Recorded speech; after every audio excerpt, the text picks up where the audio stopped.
Wolf River, Fundy National Park, they'll get stopped because unfed dry. So they grow completely up in the school of hard knocks and make a natural smoke. I think that has the best chances of surviving into the future.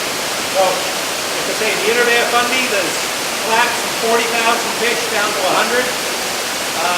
But this year we're seeing a bit of a bump up, so we're hopeful for the future. But basically we're protecting the genetics in hope that the environment will change. They're doing the similar thing with right whales, except they're not breeding them because it's protected. The operation right whales is down to about 300. I think it's up to 400 or 500 now. It's starting to come. Are you keeping the population just in the live fish, the genetics, or do you have them stored in freezers? Good question. We have the males drive reserve. Can't do that with females, not yet. The technology's not there. Okay. But the male salmon from both the Point Wolf and the Big Salmon River has gone into cryopreservation, where they tell us it can literally, the sperm can be stored for 10,000 years. It's an established technique. They do it with full sperm for very high value. The dairy cattle, very high. Some, believe it or not, some dairy cattle are so, they're worth like $40,000 a piece, but from a high genetic line. They can take embryos from a really valuable female that's a big milk producer, fertilize it with a prime male, and they can put those embryos in other cows that don't have the valuable genetics. But some of these really high value cattle that produce, and Canada is one of the leading nations in that type of technology, because we have cattle that produce incredible amounts of milk, very productive, but they've been developed through genetic programs. Anyway, but so high value cattle, full sperm is stored. It's done at the Agriculture College in Truro. It's done all over the world. So Canada is one of the leading leaders in that technology.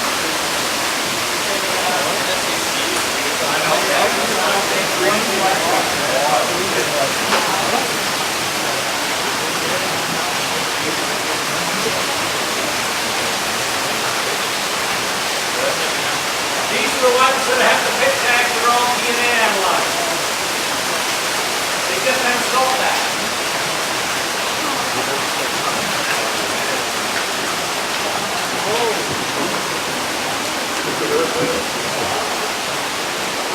These are the fish with the pit tags and the DNA analysis. They just have a 4-hour salt bath, 1.5%. The reproductive hormone. I think it's that fish, eh? It's good. Throw that one on the barbecue this weekend.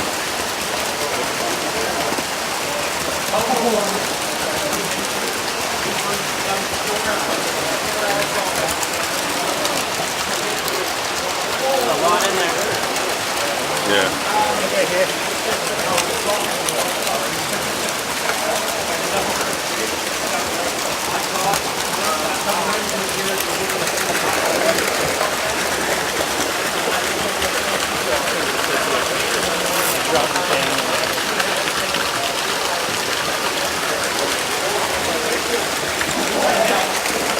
I just want to reach down so bad. I pulled that one.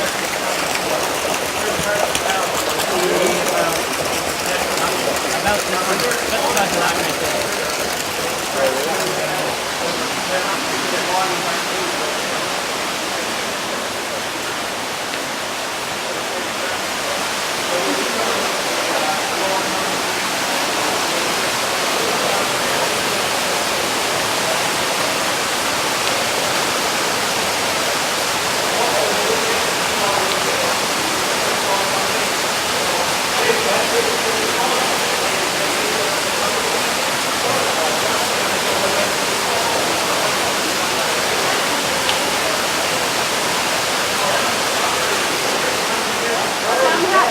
Some over there too.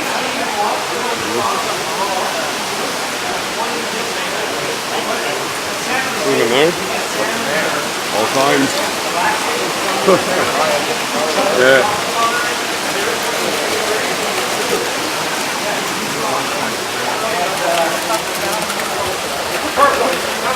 I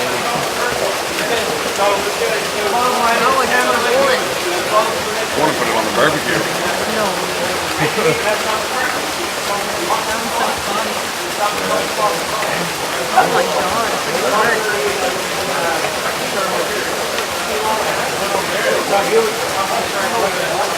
Too bad we never came into this before we wrote our midterms for fish. You know what I mean? Just to make it more interesting. You know what I mean? Just So these studying for guys it. are actually in this pond we have Big Salmon River in the Bay of Fundy, and we have Point Wolf. Point Wolf in the Bay of Fundy are in this pond. So the fundamental part.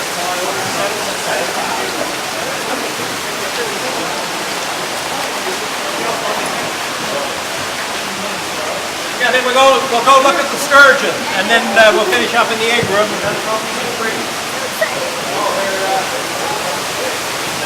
There's some really big fish in here, although it's not very many.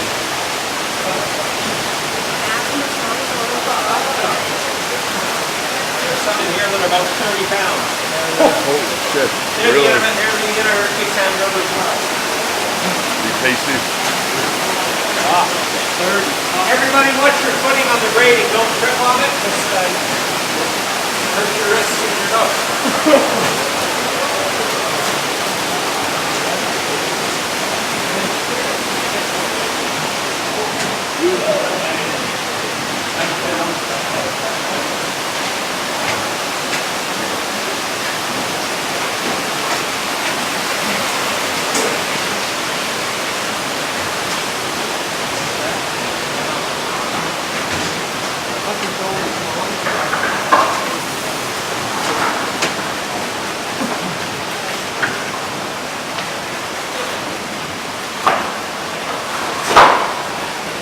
If everybody looks in here, the fish you just saw are about 2 years old.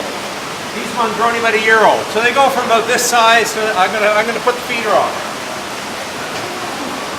If you want, some of you can come up on the stairs.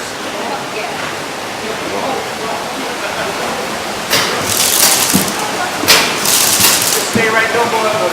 Yeah. Yeah.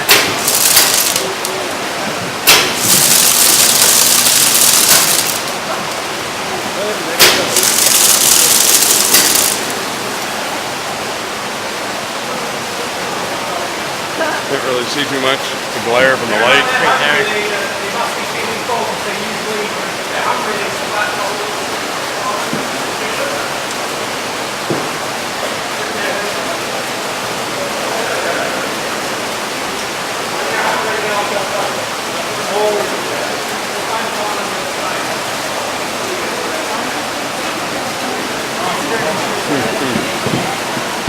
I've got one full of big fish. How's the leg doing, Morgan? Getting good. Better? Getting there. It's a long time, eh? You have a broken leg? Holy shit. Yeah, she's a trooper.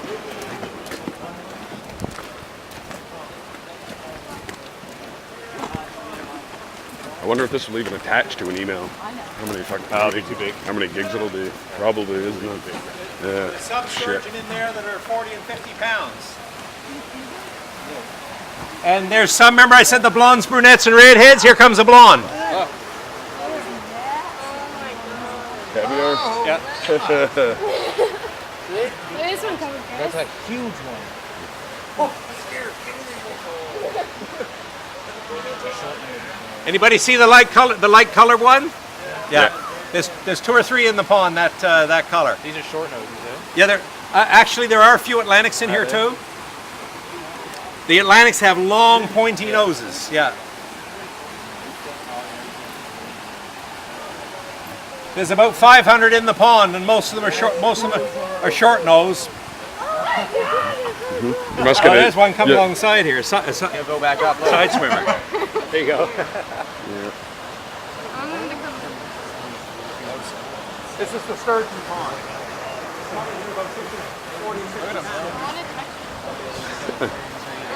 Putting on a show for the camera, this one.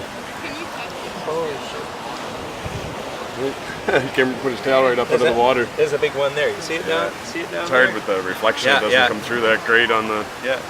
You can still see the silhouette though. It's good size, eh? Yeah.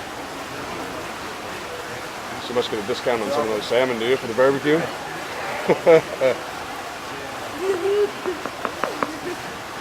Oh, there he is again.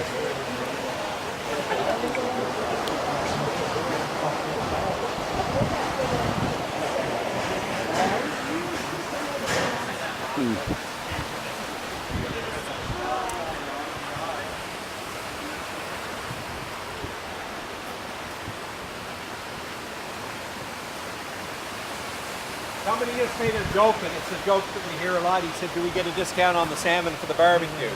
Now, I'll answer that question in one way. If you worked at the bank, you think you get a discount on $100 bills and $1,000 bills because you worked at the bank? If someone of my staff took a salmon from here, it would be a firing offense because it's a public trust. We're trusted with the fish. This is a wildlife that we're entrusted with. And in fact, I've told people in the past, not at this facility, but where I worked before, that if you were ever tempted to take a fish or take one home, come and see me first. I'd rather go and buy you one at the supermarket before I'd see you lose your job over taking a fish that doesn't belong to you, that belongs to the public of Canada. These fish belong to the people of Canada, and we're trusted with them. Right. So if you're working at the bank, what happens to you if you take $1,000 or $100 bill out of the till? That's right. You're fired, Yeah. okay? Yeah. You're so that makes sense. Yeah. We take our job seriously. Yeah. There's a lot of money sunk in here, eh? Oh yeah, Do you at feel the like supermarket. you're kind of like spending time with them all day? How many did you say are in there? right? Pardon? How many did you say are in There's there? about 500 in the pond. Yeah. What do you think about farm salmon? Shit. The size of that one. I've heard a lot of bad things about eating All right. farmed Atlantic salmon. Okay. The food ingredients, they feed farm salmon. The same thing they feed chickens and pigs. And all, you don't eat moose and deer, and you don't eat wild wildlife when you eat rice. Yeah. Unless you're on that. Well, I do, but No, you maybe you do, but you know what I'm saying. It's not my only diet. No, I but eat all of it. when humanity goes shopping, Yes. they're buying farmed chickens, farmed pork, farmed beef. It's all farmed, right? Right. The ingredients they feed your farmed pork, your farmed chicken, your farmed beef, farmed everything else, are the same ingredients they feed the farmed salmon. So to me, what's the fuss about the farmed salmon? And in fact, they've done studies to show that in some cases, I'm not saying there haven't been abuses and you know, it needs to be regulated or controlled, but they've shown that some of the other stuff that's farmed can have higher levels of, say, PCBs or whatever thing they're looking for in farmed other than the fish, you know. So yeah. I thought it might have been. I thought my interpretation was that the salmon eat their own waste when they're in too big of a when there's not proper filtration. Is that actually happen? Actually, they got with free flowing pens and that. It's pretty. Yeah. So as long as it's free flowing. Yeah, and they get the water change is really good. Yeah. And I mean, on the other things, they've actually shown, I think in some cases, sometimes just because an animal is wild doesn't mean it's unpolluted. And that same thing goes for deer or any kind of wild game. Right. If you're in an area where the ground or the water is polluted, a wild animal can pick that up too through the food chain. And they've shown in some cases wild salmon, because of human pollution in the river or the food chain, has accumulated those same kind of things they're worried. So, and actually, if you've got a controlled food chain through the ingredients that you're putting on that are strictly controlled, you might actually have a fish that could be cleaner than one that's in a contaminated wild environment. Right. You know what I'm saying? Yeah. It's all a matter of proper regulation. But as you know, there's a case before the courts right now. An illegal pesticide was used that killed lobsters in the bay in the salmon farming industry. And that gave a black eye to the whole industry. But just because one farm did that doesn't necessarily mean that every other farm was breaking the rules. Yeah. But the rules are there for a reason, and that's to protect the public. My girlfriend's father, he just went over to, this week he's going over to Newfoundland to set up or do something with a fish hatchery over there. Oh, yeah. You know Barry Thompson? Barry Thompson. Yeah. Oh, that name's a little familiar. Yeah. Yeah, Is he all right to do that? Or you just kinda... What? Oh, he was on his